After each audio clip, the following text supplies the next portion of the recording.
Testing the microphone. Hopefully this works. Alright. This is a debug stream. For anyone watching this in the future, it's not meant to be a final product. We're just working out the kinks here. Alright. So the intro screen looks like it's working. Let's transition onto the chat screen.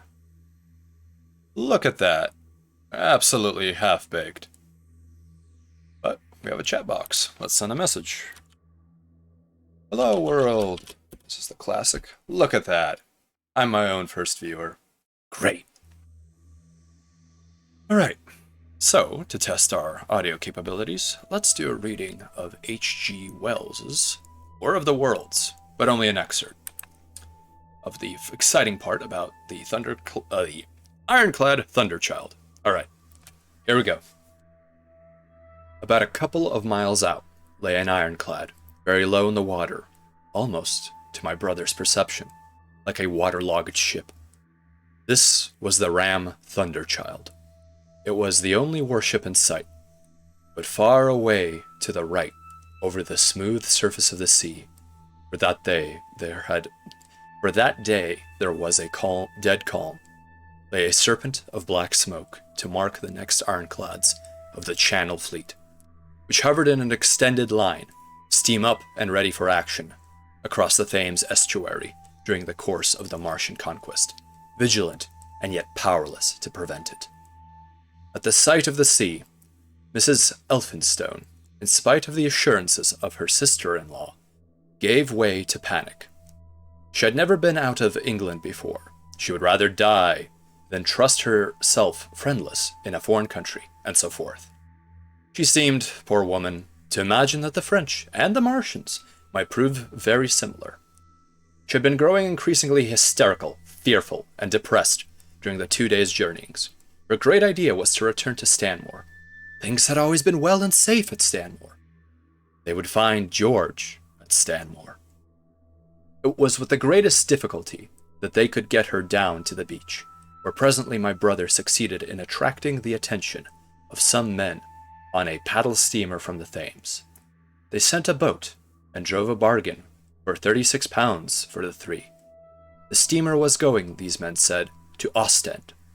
It was about 2 o'clock when my brother, having paid their fares at the gangway, found himself safely aboard the steamboat with his charges.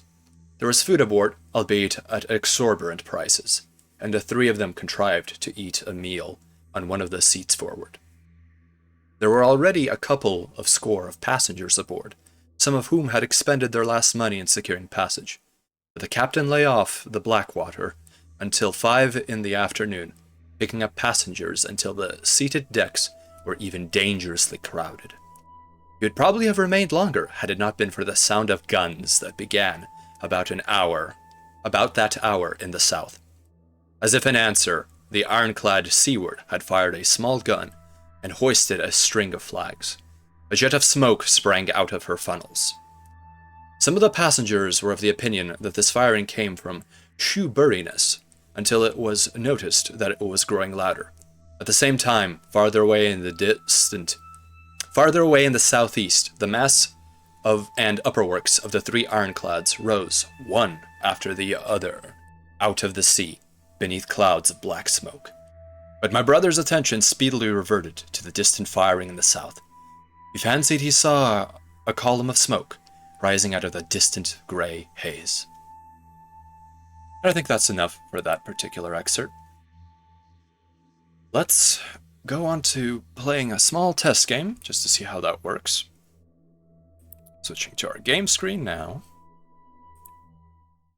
Alright, so this is a pretty old Flash game from 2001 called Real Space 2, Emperor's Revenge. It's from the Real Space series of Java games that was on Arcade Town. This is being played on Flashpoint, so please bear in mind there will be stuttering and lag and all sorts of fun stuff. But let's see what we got. Comes that swanky music. Let's turn it down a little bit here. Let's start the game. Under attack difficulty. Alright. Here's the intro. You know what, let's skip the intro. This is a test stream. Story can wait. So, the Vengeance is our only ship that we can control. Everything else is an ally that we must protect. Let's go protect our allies. The red points on our radar screen are enemy contacts. In this level, they're going to be fighters. In later levels, they may be something a lot heavier. Okay, simple for now. So the key to this game is just to never stop firing, because your own fire will stop enemy shots. Excellent, and I'm missing all the pickups, but that's fine. Let's get this guy. At least we kited him, so he couldn't even deal any damage out to our allies. Keep firing, that's a Corvette. Those are actually a bit more of a threat. Their shots are much faster, as you can see. Let's blast them apart. The enemy AI is dismal. But what can you expect from a game from 20 years ago? Okay, we've missed some enemies. Almost clear, that means no more spawns will happen. Perfect. Let's blast into this formation here. Slow down. Make sure they're kited. That's bad. I shouldn't be ramming them. Right. No, no, no. Come on. And it seems our allies have finished this off. Okay. I think that's good enough for now. Alright, let's test out the break screen. Oh, look, isn't that quite the relaxing view while we're on standby? I think this might be the end of this debug stream, so let's go to the end screen. Now, isn't that a nice view? Stars truly are beautiful. And let's go to our end screen, because we want to credit the creators of the background music.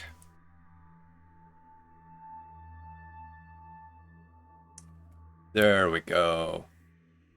Okay. Alright, let's conclude this stream.